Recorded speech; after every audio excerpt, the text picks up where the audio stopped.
Welcome back. Today we have Seth Hawkins joining us from the Georgia Forestry Commission. Thank you for being here today. Hey, thank you, Monica. Thank you so much for giving us the time to get the word out to everyone about what Georgia Forestry Commission is out trying to do to help the state recover from Hurricane Helene.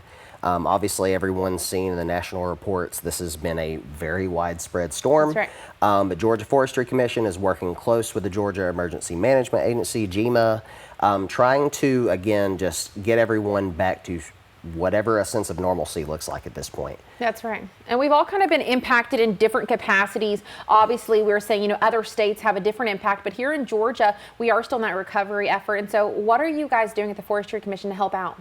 Yeah. So a lot of communities are still reeling, still not even catching their breath at this point with tree damage, with all sorts of other infrastructure damage and things like that. The Georgia Forestry Commission is working very hard to get emergency supplies out to the impacted communities. So think like tarps, waters, MREs, diapers, all sorts of different supplies you don't think about.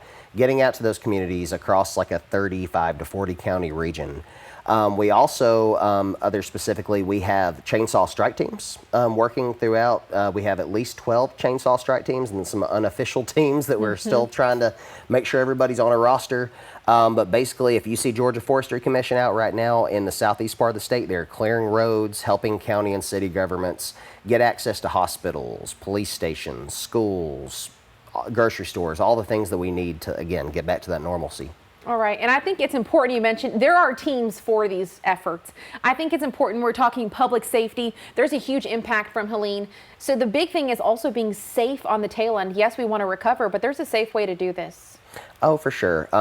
So safety is a big deal right now. It's very tempting to get out there with you or your neighbors or your friends and let's clean up these trees in your front yard. You want to get that cleared up and move past the storm. It's just, be mindful of the fact that trees are pinned down. There's a lot of just idiosyncrasies that go along with cleaning up storm damage, right?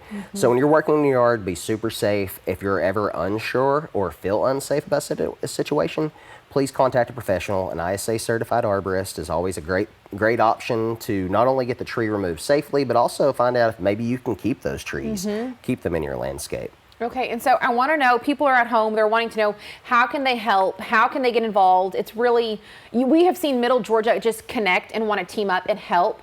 How can folks be helping and also helping you guys as well? Yeah, so again, you'll see us all over the southeast part of the state right now. The public can help us by just, seeing us in our bright yellow vests and our uniforms, our Georgia Forestry Commission trucks, giving us a little space, helping us just make sure we're able to be safe when we're on the side of the road, getting those roads opened up. But also beyond Georgia Forestry Commission, just again, allowing that space and that grace for your utility companies and for your city and county governments. Everyone's scrambling right now. Public safety, general public safety is the #1 goal right now. It's going to be a long, slow process for recovery and cleanup from this. So just give us a little space and grace, and we're trying to help everyone. That's fair. And any last-minute piece of advice you want to offer folks recovering from Helene, what do you want to tell them? So I think that's really important. You can go to gatrees.org. It's our website, and there's a lot of great tree care information. There's a wonderful document for homeowners and residents on there called the Managing Storm Damaged Trees Do's and Don'ts. You can find that on our website, and it'll really help you with like hiring a professional and all those things we just talked about. But there's great resources on there, not only for community forestry damage, but also for like forest setting damage. As well. And so as we basically provide for that public safety, get those emergency supplies out, our mission from Georgia Forestry Commission is going to transition into the damage assessment process for trees across the state. So if you have questions, just reach out to us. I love it. All right. Well, thank you so much for being here today. To find out how you can help out, make sure you're staying safe, and how you can help, head on over to our website, 41nbc.com. Stay with us for more weather and news after the break.